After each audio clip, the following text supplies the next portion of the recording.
Okay? Picture this. You're deep inside an Egyptian prison. And this isn't just any old jail. It's a place reserved for people who've really angered the most powerful man in the world. And it's here that a story of hope, dread, and a forgotten promise is about to play out.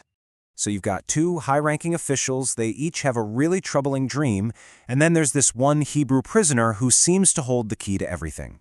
Now, to really get what these visions meant, you have to understand the world they were living in. I mean, this was a time and place where a single dream could literally be a death sentence or a full pardon. All right, so first, let's set the scene properly. We're not talking about your average run-of-the-mill jail here. No, this was a royal prison. It was actually inside the house of the captain of the guard, a place specifically for political prisoners, you know, the fallen elite. And inside this prison, we find three guys whose lives are about to get tangled up in a big way. First up, you've got the chief cupbearer and the chief baker, to the king of Egypt himself. And what was their crime? Well, simply put, they offended Pharaoh.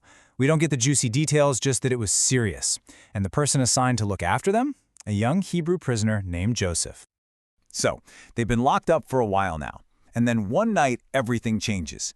A single night of really troubled sleep is what ends up tying their fates together forever. Just think about it. Two men, two dreams, all in one night.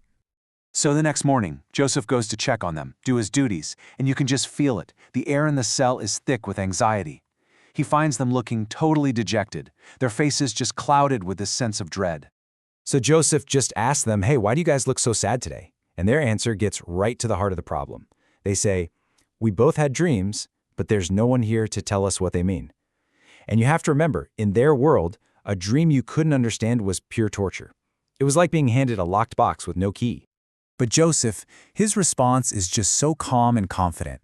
He says, don't interpretations belong to God? Go on, tell me your dreams. See, he's not claiming this power for himself. He's basically saying he's just a channel. And in doing that, he offers this tiny sliver of hope in what must have felt like the suffocating darkness of that prison. All right, so the cupbearer decides to go first. He steps up and shares his dream, which, as you'll see, is just filled with all these signs of life and, well, hope. Okay, so the cupbearer's dream is incredibly vivid. He sees this vine, right? And it has three branches that just explode with life. They're budding, blossoming, and ripening into grapes like right before his eyes. And then he squeezes the grapes into Pharaoh's cup and puts the cup right in Pharaoh's hand. I mean, every single detail here feels so positive, so productive. It's all about getting back to his old job. And Joseph's interpretation, it's just as direct and hopeful. He breaks it down. Those three branches, he says, they're 3 days. And in 3 days, Pharaoh is going to lift up your head, which is a good thing, it's a sign of favor, and he's going to restore you to your old job. Basically, the dream was a heads up that some amazing news was on its way. And then, this is the part where we see Joseph's own side of the story. After dropping this life-changing news, he makes this really simple, really human request. He says, but when everything's going well for you, please remember me, mention me to Pharaoh, and get me out of this place. It's a powerful reminder that he's not just some magical dream interpreter. He's a man who is desperate to be free. So you can imagine, the chief baker hears this amazing interpretation, and he's suddenly filled with hope. He's thinking, hey, maybe my dream is good news too. So, feeling encouraged, he decides to share his. But this second dream, our case file number 2, let's call it, it takes a much darker turn. Yeah, the baker's vision wasn't going to be about hope, it was going to be about pure dread. So the baker dreams he has 3 baskets of white bread stacked on his head. The top one has all the best baked goods, all for Pharaoh. But here's the thing, unlike the cupbearer's dream of successfully serving the king, this one goes wrong. Birds start flying down and eating the food right out of the basket on his head. It's this awful image of violation, like his offering is being stolen before you can even give it. And Joseph starts his interpretation the exact same way. He says, the 3 baskets are 3 days. Man, for just a second, the baker must have felt this incredible rush of hope, right? He must have been thinking, yes, my story is going to end just like the cupbearers. But then comes the devastating twist. The entire interpretation hangs on one single, terrifying word change. For the cupbearer, Joseph said Pharaoh will lift up your head and restore you. But for the baker, he says Pharaoh will lift off your head and impale your body. It's the same phrase, just twisted into two completely horrifically different fates. So there you have it. The prophecies have been made. One of hope, one of doom. The only thing left now is to wait and see if they actually come true.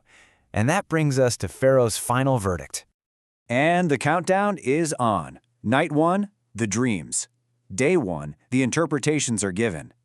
Now, the stage is set for day 3, which happens to be Pharaoh's birthday. It's supposed to be a day for feasting and celebrating, but for these two prisoners, it's Judgment Day. And sure enough, on that third day, it happens exactly like Joseph said it would. The verdict comes down, the chief cupbearer, he's restored to his position, back to placing the cup in Pharaoh's hand, but the chief baker, he's taken away and impaled. Joseph's prophecies were fulfilled right down to the last detail. Now, the story could totally end right there, right? A pretty amazing display of prophecy. But there's one last kind of heartbreaking twist to all this, and it has to do with a forgotten promise. Let's rewind for a second to Joseph's one simple request. Remember? His own hope for freedom was all tied up in the cupbearer's good luck. He just said, "But when all goes well with you, remember me." But despite everything, despite the fact that Joseph gave him this incredible life-saving news, the chief cupbearer, now that he was safe and back in his fancy job, he didn't remember Joseph. He just forgot. Sir Joseph is just left behind, alone, in the dark, a forgotten hero. And this whole thing leaves us with a really big question, one that goes way beyond that ancient prison. Why is it that when we get what we want, when we're saved, and things are finally going our way, we can so easily forget the people who helped us get there?